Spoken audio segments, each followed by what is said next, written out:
आपने रिजल्ट बताया कि मम्मी मेरा तो निकल गया। तब इनको बताया तब तो बहुत खुश थी यार। मतलब 2.5 साल तक इन्होंने भी तो मेहनत की थी, इन्होंने भी सपोर्ट किया था। बच्चे ने अपनी पूरी ताकत लगाई, पूरा अपना इनपुट दिया, मेहनत किया, रिजल्ट आया है। दिखा कि 2 साल तक मेहनत किया था, उसका फल दिखा।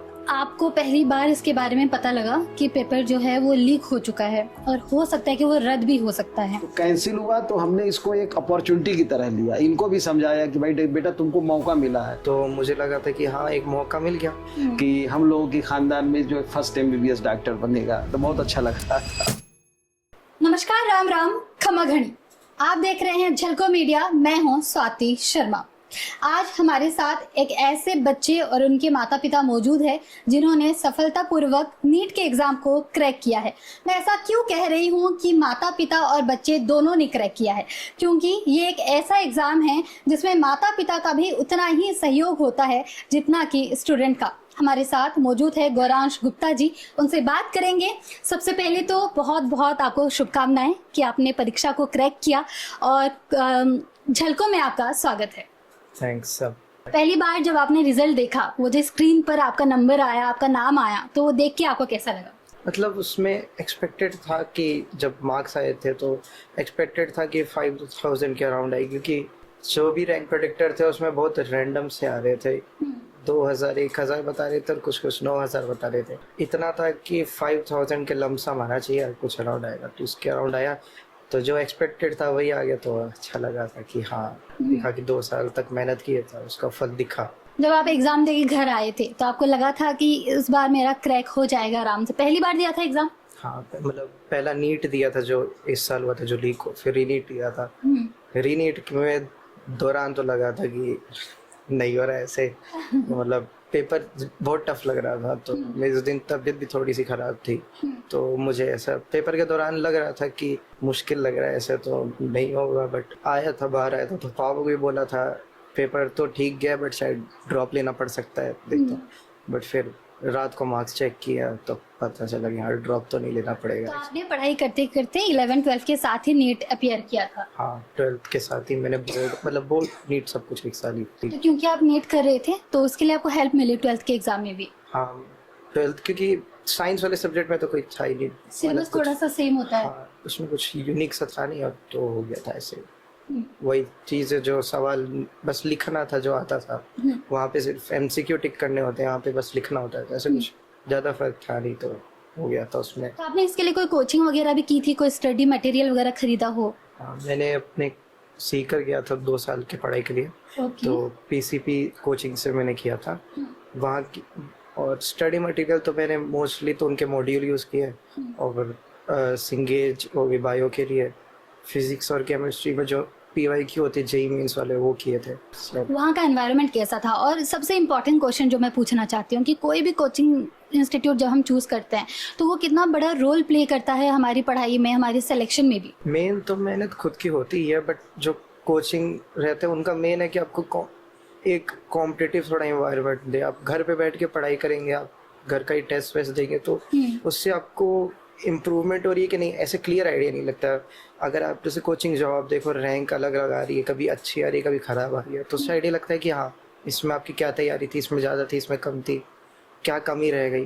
और बाकी कोचिंग आपको थोड़ा वो फैसिलिटी प्रोवाइड करता है, क्योंकि वहाँ पे जो टीचर्स रहते हैं उन्होंने सिलेक्शंस करवाए होते हैं, पढ़ाए होते हैं, तो आप उनसे डायरेक्ट बता सकते हो कि हाँ मेरे को इस सब्जेक्ट में दिक्कत है, वहाँ पे डाउट्स रहते हैं तो वो बता देते हैं क्लियर। मेन तो फ़ायदा यही रहता है। क्लासे हो गई, अगर जो चीज़ें समझाने वाली चीज़ें होती है तो पूरा समझाते हैं, तरीका होता है ऐसे बढ़ना, तो वो टीचरों का वहाँ पे हेल्प होता है सबसे ज़्यादा।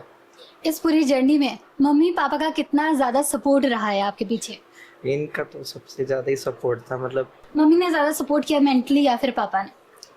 मम्मी तो सपोर्ट करती, मतलब दोनों ऐसे ही बहुत सपोर्ट किए। पापा कुछ बोलते नहीं थे, बट अगर मार्क्स कम आते तो पता चल जाता था कि यार इनको बुरा लग रहा है, बुरा लग रहा है। अच्छा आता था तो दिखता था इनको अच्छा लग रहा है। और जब आपने रिजल्ट बताया कि मम्मी मेरा तो निकल गया, तो कितने खुश थे दोनों? सब यहीं पे थे, सब यहीं पे थे। साइट खुलने में वेट करना था, बहुत टाइम लग रहा था। जब खुला तब इनको बताया, तब तो बहुत खुश थी यार। मतलब कि तब दिखा कि हाँ दोनों पापा और मम्मी दोनों को ऐसा लगा कि हाँ 2.5 साल तक इन्होंने भी तो मेहनत की थी, इन्होंने भी सपोर्ट किया था। उनको भी लगा कि हाँ जो 2.5 साल तक मेहनत की सब लोग, उसका रिजल्ट आया, इनका भी मेहनत था उसमें, आपको कैसा लगा?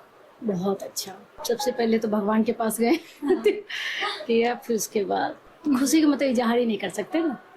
बस। तो जैसे ये 2 साल तक सिक्कर थे, तो आप लोग भी सिक्कर थे इनके साथ? हाँ, वहाँ का माहौल वगैरह आपको कैसा लगा सिक्कर का? अच्छा है पढ़ाई के लेवल में, पूरा पढ़ाई के लिए तो ये सीकर है तो बेस्ट है। अंकल जी, आपको कैसा महसूस हुआ?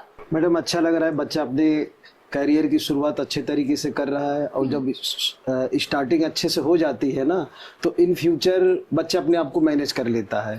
तो एक पेरेंट्स का यही टेंशन है कि 12th के बाद बच्चा अच्छे प्लेटफॉर्म पे निकले, अदरवाइज वो बहुत ज़्यादा चैलेंज जाता है स्पेशली पेरेंट्स के लिए। तो नीट हम लोग एक्सपेक्ट कर रहे थे, जिस हिसाब से उनका वहाँ रिजल्ट आता था कोचिंग वगैरह में, तो हम तो डेटा एनालिसिस करते रहते थे क्या रैंक आ सकती थी। तो हम एक अंदाजा लगा लिए थे कि 5000 के आसपास रैंक आनी चाहिए, पेपर चाहे जैसा भी हो। तो वही उसी हिसाब से आया। हाँ, जब वहाँ टेस्ट वगैरह दे रहे थे कोचिंग वगैरह में तो लास्ट में इनके रिजल्ट बहुत अच्छे आ रहे थे, इवन मतलब टॉप 10 में टॉप कर जाते थे। तो हमें लगा था कि काफी अच्छा रिजल्ट आ जाएगा, मतलब इससे थोड़ा बेटर आ जाएगा। लेकिन वर्स्ट सिचुएशन में 5000 के आसपास रैंक हम एक्सपेक्टेड था कितना आ सकता है, और बालाजी की कृपा से लगभग वही रैंक आया है। बच्चे ने अपनी पूरी ताकत लगाई, पूरा अपना इनपुट दिया, मेहनत किया, रिजल्ट आया है। अब हर माँ बाप चाहते, हाँ हम खुश है भाई, बच्चा अच्छे प्लेटफॉर्म वो सबसे जरूरी है। मुझे लगता है बच्चों को भी ऐसा महसूस होता है कि चलो कोई बात नहीं, 2 नंबर ऊपर 2 नंबर नीचे, माँ बाप खुश होने चाहिए। नहीं, माँ बाप तो इसलिए खुश इस बात से ज्यादा होंगे कि बच्चे ने पूरी मेहनत की है, रिजल्ट आया थोड़ा प्लस माइनस ठीक है, लेकिन अगर वही बच्चा मेहनत नहीं किया होता, हमें पता है बच्चे ने लापरवाही की है, अगर उस पर ये रिजल्ट आता तब उतना खुश नहीं होते कि भाई बच्चा मेहनत उतने अच्छे से नहीं किया है, थोड़ा सा और अच्छा करता है, शायद 100, 200, 400 में रैंक आ जाती। लेकिन बच्चे ने पूरी ताकत लगाई, पूरा इनपुट दिया, अपना बेस्ट दिया। आपको पहली बार इसके बारे में पता लगा कि पेपर जो है वो लीक हो चुका है और हो सकता है कि वो रद्द भी हो सकता है, तो आपको इसके बारे में कितना बुरा लगा, या फिर आपको इसके बारे में टेंशन हुआ कि अब क्या होगा? मतलब उसमें थोड़ा बहुत दोनों था, क्योंकि मेरे को इतना पता था कि पहले वाले में मैंने बायो गड़बड़ करके आया था, मैं वहाँ पे बायो में बहुत ज़्यादा से क्वेश्चंस गलत करके आ गया था। तो मुझे लगा था कि हाँ एक मौका मिल गया, अगर मैं बायो सुधार लूँ अच्छे से तो ये रीनीट में अगर कैसे भी पेपर आ जाए फिजिक्स केमिस्ट्री अच्छी है वो पे बैठा लूँगा अच्छे से। तो फोन एक बहुत बड़ा डिस्ट्रैक्शन है, तो आप कहते थे कि नहीं फोन नहीं चलाना है? कब? पढ़ाई के टाइम? हाँ, चलाता भी नहीं था, बस अपना फ्री टाइम 1 घंटा के लिए 2 घंटा के लिए बस। कभी इस चीज को लेकर दिक्कत नहीं हुई आप लोगों को कि फोन बहुत ज्यादा चलाते हैं? नहीं, 11th में थोड़ा सा था तो हम क्या है, हम प्रेशर नहीं डालते हैं बच्चों को, हम बस ये समझाते रहते, देख भाई तेरे को ये प्लस माइनस है, तुमको नुकसान है या फायदा है आप देख लो। हम इनको वार्न करते थे अगर कुछ गलत लगता तो समझदार थे, तो धीरे धीरे अपने आप को इन्होंने मैनेज कर लिया, और जब लास्ट टाइम आया तो पूरा मेंटेन कर लिया, सोशल मीडिया से दूर रहने लगे, मोबाइल है हल्का फुल्का कभी, तो उसी में रिजल्ट थोड़ा सा बेहतर आ गया ना, नहीं तो रिजल्ट तो कैसे आ पाता। सर, नीट का एग्जाम जब कैंसिल हुआ तो आपको जब इसके बारे में खबर मिली आपको कैसा लगा? मैडम जिस हिसाब से पेपर आउट हुआ था मास लेवल पे, तो इनका जैसे मार्क्स 650 655 के आसपास था, तो मैं एज ए फैकल्टी खुद ही हूँ, तो हमें अंदाजा लग गया कि इनका पेपर अच्छा नहीं हुआ है, क्योंकि पेपर आउट हो चुका है, तो बहुत सारे बच्चों के हाथ में पहले से पेपर है, तो ये कितना कम्पीट कर लेंगे। तो हम तो ये मान के चले थे अगर नीट का एग्जाम कैंसिल नहीं होगा तो इनकी रैंक तो 15-20,000 तक जाएगी। अगर पेपर आउट नहीं होता तब तो ये मान लीजिए कि 7-8 हजार रैंक आ जाती, एक अंदाजा था। तो कैंसिल हुआ तो हमने इसको एक अपॉर्चुनिटी की तरह लिया, इनको भी समझाया कि भाई बेटा तुमको मौका मिला है, ऊपर वाले ने बालाजी ने तुमको एक मौका दिया है कि फिर से अपने आप को सुधार लो, और इन्होंने सुधार लिया। उसकी नीट के कंपैरिजन में रीनीट में इनका बेहतर रिजल्ट आया, हम तो कहेंगे काफी बेहतर रिजल्ट आया। लेकिन अंकल कई सारे बच्चे हैं जो डिप्रेशन में चले गए इसके वजह से, कई माँ बाप ने अपने बच्चे भी खोए हैं, और हम देख रहे हैं कि महीने भर से ऊपर हो गया है कि अभी जैसे प्रोटेस्ट वगैरह भी चल रहा है। हाँ। तो उन पर आप क्या कहेंगे? तो मैडम देखिए, अब डिप्रेशन, अब मैडम ये तो कंपटीशन है, अब भाई हर माँ बाप चाहते हैं कि हमारा बच्चा अच्छी रैंक लाए, तो हमें तो लगता है कि डिप्रेशन में तो नहीं जाना चाहिए भाई। जरूरी थोड़ा है कि नीट ही एक ऑप्शन है भाई, 1 साल और तैयारी कर लो, 1 साल और कर लो, नहीं होता तो और भी ऑप्शन है, क्योंकि जरूरी थोड़ा है कि नीट में जाकर आप बहुत अच्छा कर लेंगे, नीट में नहीं जाकर भी आप बहुत सारा काम अच्छा कर सकते हैं, लाइफ में आगे बढ़ सकते हैं। तो मुझे नहीं लगता है कि डिप्रेशन में जाना चाहिए, तो फिलहाल उसमें पेरेंट्स को काउंसलिंग करनी चाहिए, ध्यान देने चाहिए बच्चे के ऊपर, ज़्यादा प्रेशर नहीं देना चाहिए, उनको मोरल सपोर्ट, पूरा सपोर्ट करना चाहिए ताकि बच्चे के अंदर ये चीज ना आने पाए। तो डिप्रेशन को संभालने में सबसे बड़ा रोल तो पापा मम्मी का होता है। बच्चे को ये एहसास ही मत होने दो आप दिन में कितने घंटे पढ़ते थे? 11th में तो मैं मैक्स टू मैक्स 5-6 आवर्स पढ़ता था।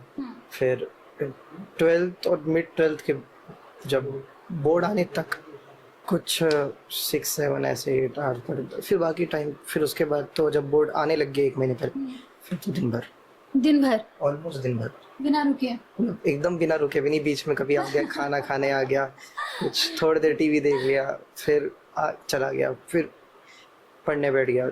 बीच में कभी खाना खाने आया तब आधा घंटा रुक गया था, फ़ोन चला लिया, फिर आके फिर चला गया पढ़ने। तो मतलब एक वैसा नहीं था कि हाँ इतने घंटे पढ़ना है, बस था कि कितना घंटे निकाल सकते हो उतने घंटे पढ़ना है। मतलब निचोड़ना था टाइम की, जितना हो सके उतना करते रहो। फिर लास्ट में तो एक्चुअली में दिन भर। तो पहले से ही था कि मैं तो नीट करूंगा, डॉक्टर ही बनूंगा, या फिर बाद में जब बड़े होते गए तो लगा कि नहीं ये करना चाहिए?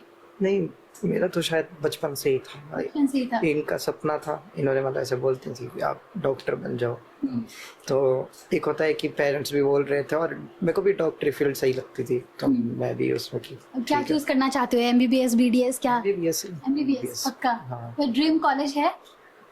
ड्रीम कॉलेज तो है, सबसे बहुत ड्रीम कॉलेजेस थे, लेकिन वो तो एक्चुअली में आउट ऑफ रीच है। बट जैसे ऋषिकेश हो गए, ये सब तो एक्चुअल आउट ऑफ रीच हो गए। बट एम्स है मेन कि एम्स मिल जाए। आपको कैसा लग रहा है कि लाइक मेरा बेटा मेरी परिवार में तो पहला डॉक्टर बन रहा है? बहुत अच्छा लग रहा है। अच्छा लग रहा है। सर आपको कैसा लग रहा है? मैडम बहुत खुशी की बात है, क्योंकि हमारे परिवार में IITian इंजीनियर तो काफ़ी सारे। मैं खुद बीटेक किया हूँ, हमारे भाई साहब भी IIT रुड़की से पास आउट हैं, मेरे और 2 भतीजे हैं वो भी IIT से क्वालिफाई हैं, जॉब भी कर रहे हैं। तो फर्स्ट MBBS डॉक्टर बनेंगे। तो बहुत हमारे और सब जानने वाले बहुत खुश हुए, बहुत बधाई आई, इतनी ज़्यादा कि पूछिए मत। इतनी खुशी, हमसे ज़्यादा खुशी तो हमारे चाहने और रिश्तेदार हैं जानने, उनको खुशी हो रही थी कि हम लोगों के खानदान में जो फर्स्ट MBBS डॉक्टर बनेगा। तो बहुत अच्छा लग रहा था। क्या एक वो मैसेज है जो आप लोगों को जो देख रहे हैं उनको और बच्चों को भी साथ में देना चाहते हैं? हम तो यही कहेंगे कि बच्चों के ऊपर ज़्यादा प्रेशर न डालें, सोशल मीडिया वगैरह से दूरी बना के रखें और बच्चे पर हमेशा नज़र बना के रखें कि बच्चा क्या सोच रहा है। उसका रिजल्ट अच्छा है तो उसको मोरल सपोर्ट करिए, थोड़ा सा गड़बड़ भी है तो उसको हिम्मत देख बेटा कोई बात नहीं, अगली बार मेहनत करोगे तो जो गलतियां हैं वो रेक्टिफाई हो जाए, अच्छा रिजल्ट आएगा। तो वो अपनी तरफ से पूरी ताकत लगा दो, रिजल्ट जो भी आएगा टेंशन मत लेना, सिलेक्शन हो या ना हो हमको कोई फर्क नहीं पड़ता है, लेकिन हाँ अपनी तरफ से पूरी ताकत लगा दो जितना तुम्हारी कैपेसिटी है। हाँ। धन्यवाद, बहुत बहुत थैंक यू इस जो भी इंटरव्यू है उसमें आने के लिए। बहुत अच्छा लगा आपसे बात करके। हम बस चाहते हैं कि आप फ्यूचर में और आगे बढ़ें, बहुत अच्छा काम करें और हम यूं ही आपसे मिलते रहें। Thank you. धन्यवाद मैडम।